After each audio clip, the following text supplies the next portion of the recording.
Сәлеметсіздер ме оқушылар? Бүгінгі сабағымыздың тақырыбы презентацияларға арналған ақпарат. Бүгінгі сабақта үйренетініміз презентацияларға арналған ақпаратты іздеу, браузер құралдарын қолдану.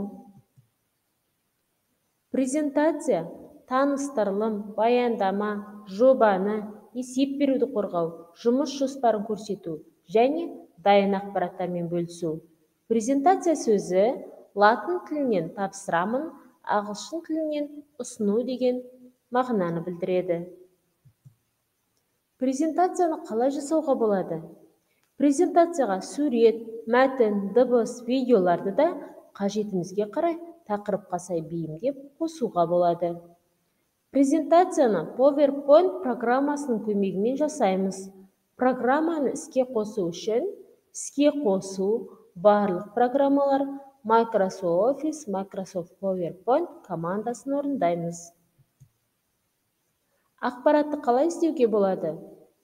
Презентацияға қажетті ақпарат компьютерде сақталған болса, оны тез іздеп табуға болады. Ол үшін ақпараттарды жұмыс үстеліндегі бас мәзірдің көмегімен іздейміз. Презентацияға арналған ақпараттардың кейбірін суреттер мен мәтіндерді көбінесе интернеттен аламыз. Браузер ағылшын тілінен парақтау, қарау деген сөзден шыққан атау. Интернеттегі веб парақшаларды, мәліметтерді оқуға, іздеуге арналған программа.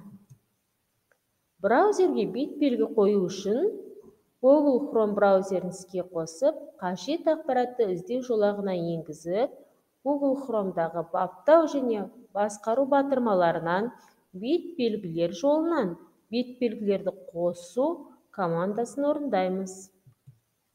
Осылайша бет-белгілерге жиі қолданылатын ақпараттарды, сайттарға сілтемелерді қоса аламыз. Бет-белгілерді орнату қажетті ақпараттарды тез іске қосуға мүмкіндік береді. Баптау және басқару батырмасының тағы бір мүмкіндігі интернет парақшалары мен сілтемелерді қараудың тарихын көру. Сонымен қатар интернеттен алынған ақпараттарды және жүктелген орнын бумадан көрсетеді. Құжаттағы мәтін үзіндісін қалай іздеуге болады? Презентацияға мәтіннің үзіндісін іздеуге басқа сөздермен ауыстыруға болады. Құжаттағы мәтіннің ішінен қандай да бір сөзді немесе мәтіннің үзіндісін табу үшін редакциялау тобынан іздеу батырмасын қолданамыз. Біліп жүрейік балалар, Google Chrome браузерінде ақпараттардың тарихын қарап, жүктеулер, бет-белгі жасау үшін пернелер үйлесімін қолдануға да болады.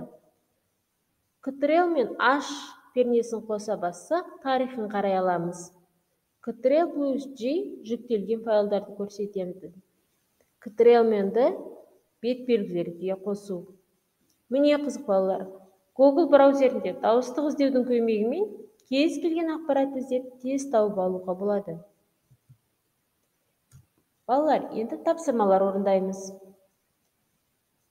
Берілген батырмалардың таңбалануын қызметімен сәйкестендіріп, қосу белгісін қой. Бұл жерде қызметі жазылған және таңбалануы көрсетілген. Келесі тапсырма ойланып жазамыз. Берілген командалардың қызметін жаз. Жасырын сөзді тап. Тізбектен қайталанбайтын әріптерді тауып жаз. Қандай сөз пайда болды? Табылған сөздің анықтамасын жаз. Енді балалар, сұрақтарға жауап берейік. Презентация жасау үшін ақпараттарды қайдан алуға болады? Бет-белгі деген не? Жүктелген файлдарды қайдан көруге болады? Талдап салыстырайық. Суреттерді салыстырып талда.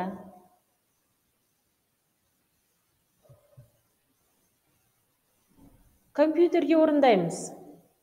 Бірінші тапсырма. Қоршаған ортаны қорғау тақырыбында 3-4 слайдтан тұратын презентация жаса.